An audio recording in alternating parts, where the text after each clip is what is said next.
Hi, my name is Georgia and welcome to this presentation about embellishments. Embellishments are decorative techniques used to enhance the visual appearance of designs by adding a luxurious and unique touch. These methods go beyond the standard printing process and often require custom dyes to apply these effects. Common embellishments include foil stamping, embossing, debossing, spot UV coating, and die cutting. As part of our research, Leah is looking into hot foil stamping, Abby is looking into UV varnishing, and today I will be discussing embossing and debossing. What is embossing? Embossing is a technique used to create an impression or text on a specific material, using a metal plate that has been cut out to the desired shape and pressed into it with a weight. This gives it a 3D appearance. And what is debossing? Debossing is the opposite process of embossing, which is the process of pressing an image or text into the material, so is indented, unlike embossing, which affects the material on the other side. A press or a die press is typically used in embossing or debossing, along with embossing and debossing dies.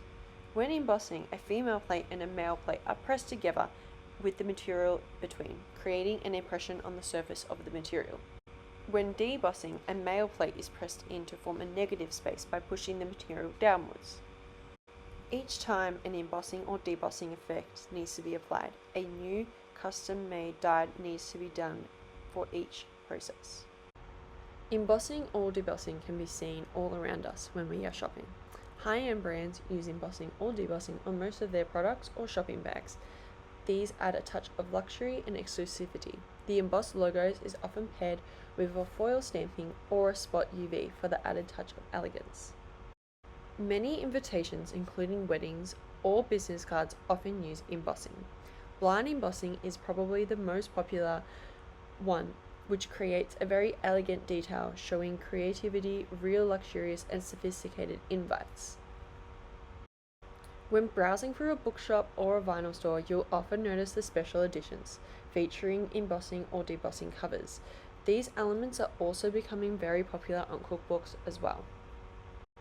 These are some examples of how embossing is used on invitations, business cards, and books.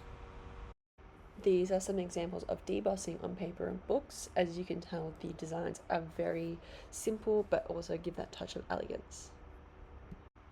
These are some examples of embossing on packaging. Again, really simple and easy designs. It just creates that really luxurious feeling when looking at these products.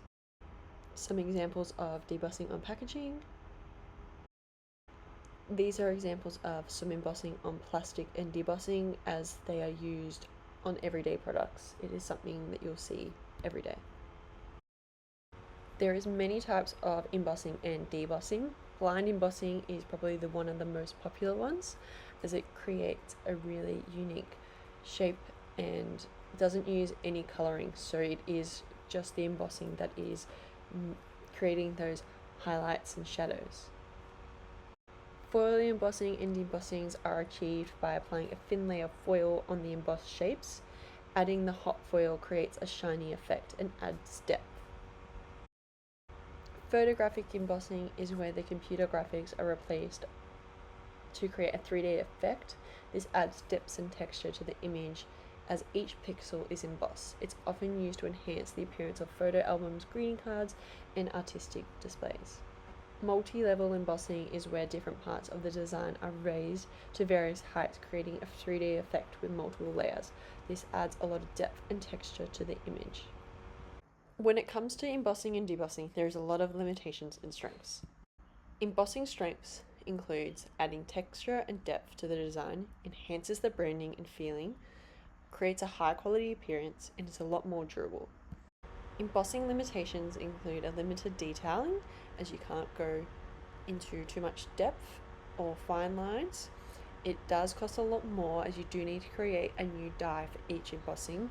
The thickness of the material can be really hard to identify, as you can't go too thin or you can't go too thick. It is also very time consuming.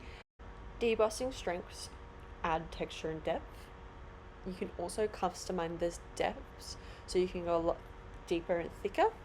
You can work with a wide range of materials, and it can be combined with other finishes as well. Debossing limitations is that it is less visually appealing. It can damage or weaken the materials. You can't do finer details, and you are very limited with the color range as you are going in depth, so it can really ruin the design if you're not considerate of that. Some things to consider before sending your artwork to the printer is creating swat colors for your embossing and debossing as your spot colors, organizing your layers so that your printer can see the different type of layers that you need, creating really strong vector graphics, and really making sure that you do align the layers properly so that it does print the correct way you needed.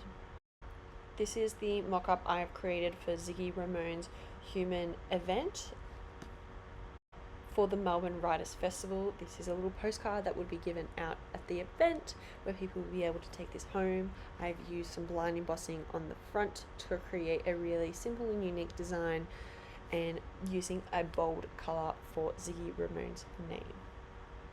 I've kept the design very simple to really get that embossing to really be the hero of the postcard. These are the print specs that I'm going to use when I send it to the printer, and as you can see, I've used the spot color for the embossing design. And these are the references that I have used to gather my information and the images for this presentation. Thank you for listening and watching.